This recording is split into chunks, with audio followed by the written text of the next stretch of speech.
Hello everyone, कैसे हैं आप सब। मैं उम्मीद करता हूँ सब अच्छे होंगे। आज हमारा क्लास 11th का बिजनेस स्टडीज़ का लेक्चर है। चैप्टर नंबर 3 हमने स्टार्ट किया हुआ है। इसकी ऑलरेडी एक वीडियो आ चुकी है, लेक्चर नंबर 2 है। वीडियो स्टार्ट करने से पहले अगर आपने हमारा व्हाट्सअप ग्रुप अभी तक ज्वाइन नहीं किया तो ये नंबर है हमारा 9877043033। डायरेक्टली ज्वाइन कर सकते हैं, लिंक डिस्क्रिप्शन में आ जाएगा। अगर नहीं वहाँ से ज्वाइन होता तो मेरे को व्हाट्सएप पे मैसेज करो, मैं आपको ज्वाइन करवा दूँगा। फ्री ऑफ कॉस्ट है, कोई चार्जेस नहीं है। और हमारी मेंबरशिप जो है उसका मेंबरशिप का प्लान शुरू हो चुका है, आप ज्वाइन कर सकते हैं। बहुत सस्ते प्लान्स हैं और इसका बेनिफिट आपको मैक्सिमम जो है वो मिले। ठीक है, और चैनल को सब्सक्राइब नहीं किया अभी तक तो प्लीज़ सब्सक्राइब करें। चैप्टर नंबर 3 था हमारा public private and multinational corporations. Public private and multinational corporations, इसकी इंट्रोडक्शन हमने ऑलरेडी कर ली थी। पब्लिक और प्राइवेट का डिफरेंस कर लिया था। आज हम स्टार्ट करेंगे मल्टीनेशनल कॉरपोरेशंस नहीं, हम आज पब्लिक एंटरप्राइज के बारे में बात करेंगे। मैंने यहाँ पे हेडिंग बनाई हुआ है डिपार्टमेंटल अंडरटेकिंग्स। आपने डिपार्टमेंटल अंडरटेकिंग्स के बारे में बहुत सुना होगा, जैसे कि बैंक्स हैं, डिपार्टमेंटल अंडरटेकिंग है। उसके बाद रेलवेज़ हैं, इंश्योरेंस सेक्टर है हमारा जो गवर्नमेंट है, उसको भी डिपार्टमेंटल अंडरटेकिंग कैटेगरी में रखा हुआ है। देन उसके अलावा फूड कॉरपोरेशन है, this is also departmental undertakings. और इसके अलावा कुछ स्टैचुटरी कॉरपोरेशन हैं, वो सारी डिपार्टमेंटल अंडरटेकिंग्स होती हैं, जो मतलब जिनका एक अलग से डिपार्टमेंट जो है वो बनाया जाता है। मतलब सारा काम जो है उसी डिपार्टमेंट के अंडर जो है वो किया जाता है। अलग से एक ऑटोनोमस बॉडी होती है, डिफरेंट तरीके से जो है वो काम करते हैं, गवर्नमेंट से इंस्ट्रक्शंस लेते हैं। ठीक है, और गवर्नमेंट से डायरेक्ट इंस्ट्रक्शंस लेके ये काम करते हैं। जो भी चेंजेस, कुछ ऑर्गेनाइजेशन ऐसी हैं जो स्टैचुटरी ऑर्गेनाइजेशन जैसे कि रिजर्व बैंक ऑफ इंडिया है, it is not under the control of the government. ये गवर्नमेंट इनको इंस्ट्रक्शन दे सकती है, माना है ना माना वो इनकी अपनी मर्जी। लेकिन ये एक ऑटोनोमस बॉडी है जो फ्रीली काम करती है, इंडिपेंडेंटली काम करती है। अब डिपार्टमेंटल अंडरटेकिंग्स में हमने करने हैं features, merits and limitation. Demerits नहीं मैंने बोला लिमिटेशन। मतलब डिपार्टमेंटल अंडरटेकिंग्स जो होती है इनका नुकसान कोई नहीं है, हाँ कमियाँ ज़रूर हैं। ठीक है, तो हम स्टार्ट करते हैं। मैं आपको सीधा बुक पे लेके चलता हूँ। ठीक है, इसके नोट्स जो हैं आपको मिल जाएंगे, बहुत ही ब्रीफ अच्छे नोट्स हैं, अच्छी बुक है। ठीक है, मैं आपको इसके नोट्स जो है PDF फॉर्म में प्रोवाइड कर दूंगा, बिल्कुल फ्री जो है इसके नोट्स आपको प्रोवाइड किए जाएंगे। Right, so let's start.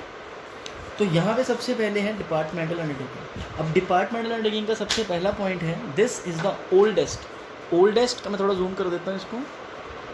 हाँ जी, right.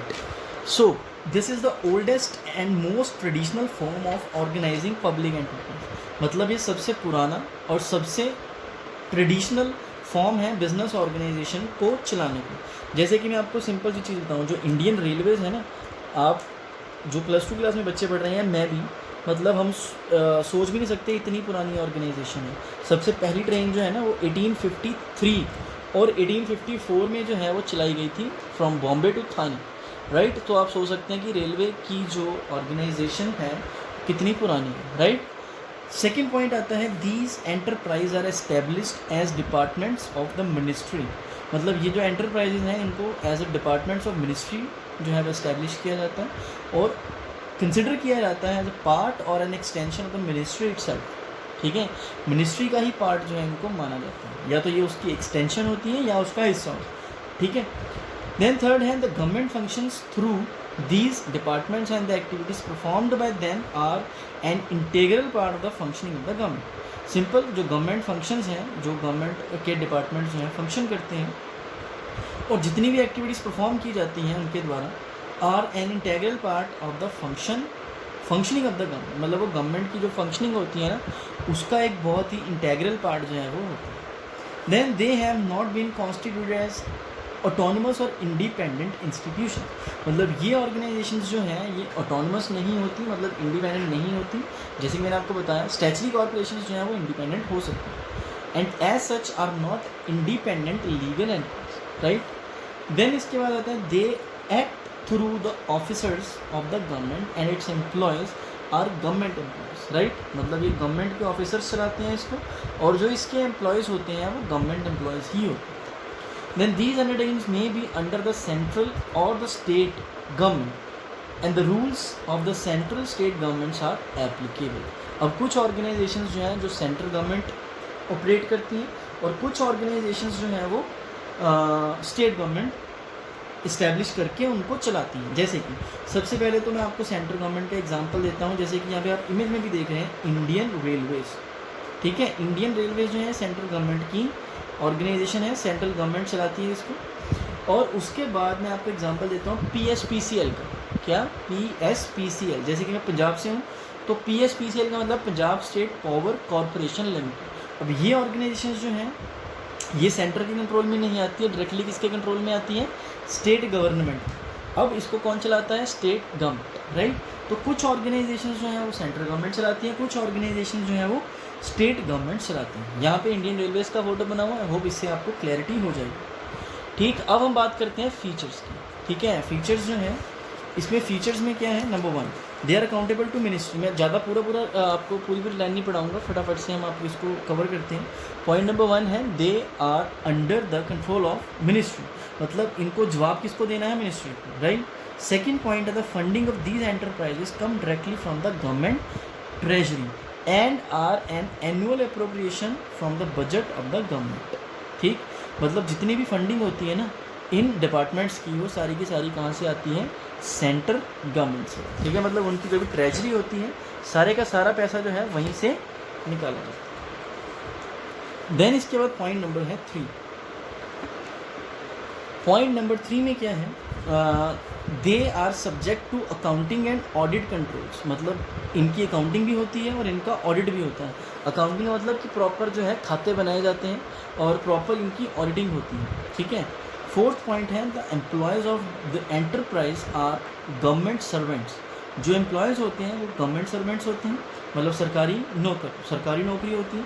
And their recruitment and conditions of service are the same as that of other employees directly under the government. मतलब इनकी जो अपॉइंटमेंट होती है, इनकी जो भी नौकरी लगाई जाती है वो लगाई जाती है थ्रू अ प्रोसीजर। मतलब प्रोसीजर क्या होता है? इनका एग्ज़ाम होता है, एग्ज़ाम इनको पास करना होता है, एग्ज़ाम पास करके ये जॉब पे अपॉइंट किए जाते हैं। ठीक है, जैसे कि इंडियन एडमिनिस्ट्रेटिव सर्विस है, इंडियन पुलिस सर्विस है, सिविल सर्वेंट्स जितने भी सारे वो एग्ज़ाम देके पेपर क्लियर करने के बाद जो है जॉब्स पे अपॉइंट करवाए जाते हैं। Then it is generally considered to be a major sub division of the government department. मतलब ये बहुत बड़ा मेजर सब डिवीजन है गवर्नमेंट डिपार्टमेंट का। And is subject to direct control of the ministry, मतलब जो डायरेक्ट कंट्रोल है ये मिनिस्ट्री का इनके ऊपर रहता है। फ़ायदे क्या हैं? Number 1, these undertakings facilitate the parliament to exercise effective control over their operations। मतलब जितनी भी ऑर्गेनाइजेशंस होती हैं इनको कौन कंट्रोल करता है? पार्लियामेंट। ठीक है, ताकि ये अपना काम जो है इफ़ेक्टिव तरीके से कर सके। सेकंड है these ensure high degree of public accountability, मतलब बहुत ज़्यादा अकाउंटेबिलिटी होती है। आजकल तो जो गवर्नमेंट डिपार्टमेंट्स हैं ना, जो भी एम्प्लॉयज़ वहाँ पे काम करते हैं उनकी जवाबदेही सीधा सरकार को होती है, क्योंकि इतना ज़्यादा सरकार ने मतलब जो पब्लिक है लिबरल कर दिया है उनको। लिबरल मतलब होता है कि उनको इतनी फ्रीडम दे दी है कि अगर कोई एम्प्लॉय जो है काम नहीं करता सही तरीके से तो उसकी कंप्लेंट डायरेक्टली जो है वो की जा सकती है, राइट।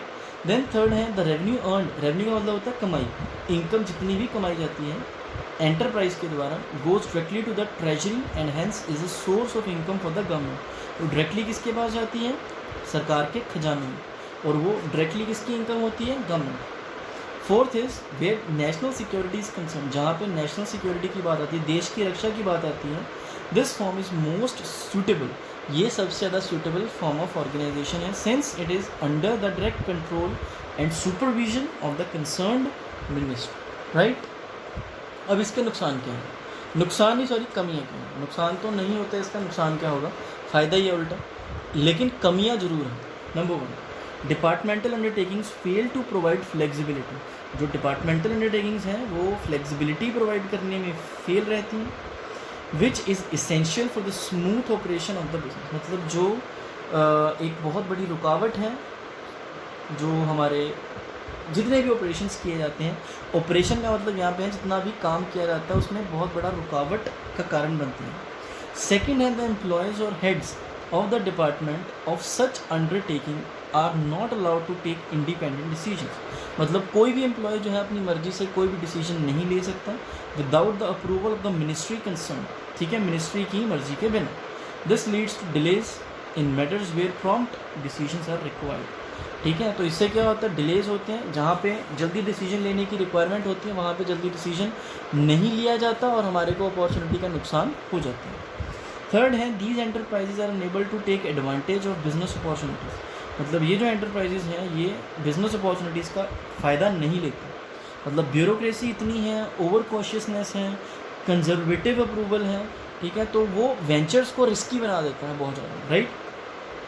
फोर्थ है, there is red tapism. Red tapism जैसे मैंने आपको बताया, ब्यूरोक्रेसी बहुत ज़्यादा है, मतलब काम को डिले इतना करते हैं। आप लोगों ने भी देखा होगा किसी सरकारी डिपार्टमेंट में जाना, वो इतनी खींचातानी करते हैं काम करने के लिए कि उसके पास जाओ, वो बोलेगा दूसरे पर्सन के पास जाओ। मतलब there is so much bureaucracy, there is so much red tapism in day to day operations and no action can be taken unless it goes through the proper channels of authority. अगर proper channel जो है authority का, मतलब अगर हम complaint भी करते हैं तो अगर हम कंप्लेंट सही तरीके से नहीं करेंगे, मतलब एक प्रॉपर चैनल को फॉलो करके नहीं करेंगे, तो उसको कोई फ़ायदा नहीं होगा, right. Then point number 5 is there is lot of political interference. बहुत ज़्यादा पॉलिटिकल इंटरफेरेंस होती है मिनिस्ट्री की। Last but not the least limitation क्या है, these organisations are usually insensitive to consumer need. ये जो ऑर्गेनाइजेशंस होती है ना, ये सेंसिटिव नहीं होती कंज्यूमर को क्या चाहिए क्या नहीं चाहिए, they are just least bothered, ठीक है, and do not provide adequate services to them, और उनको एडिक्वेट सर्विसेज जो है वो प्रोवाइड नहीं की जाती, राइट। तो ये हमारी थी मल्टीनेशनल जो पब्लिक कॉरपोरेशंस हैं उसका पार्ट, डिपार्टमेंट ऑफ अंडरटेकिंग्स का। अब हम इसके बाद करेंगे नेक्स्ट वीडियो में स्टैचुटरी कॉरपोरेशन, और मैं आपको लेके चलूँगा आगे स्टैचुटरी कॉरपोरेशन के बाद गवर्नमेंट कंपनीज़ का भी रीच करेंगे, राइट। मैं नेक्स्ट वीडियो में सारा कवर कर दूँगा। फिर उसके बाद हम स्टार्ट करेंगे MNCs के ऊपर। बहुत ही बढ़िया टॉपिक है, बहुत ही इंटरेस्टिंग है, बहुत ज़्यादा आपको इंटरेस्ट बनेगा इसमें, राइट। तो ये 3-4 ज़्यादा से ज़्यादा 5 वीडियोज़ में चैप्टर कवर हो जाएगा, राइट। तो मैं आपको मिलता हूँ नेक्स्ट वीडियो में। ध्यान रखें अपना, घरों पर रहें, सेफ रहें, कोई भी ज़रूरत होती है मैसेज करें, कॉल करें, you will be definitely revert back with in few minutes or within few hours. Thank you so much. मैं आपको मिलता हूँ नेक्स्ट वीडियो।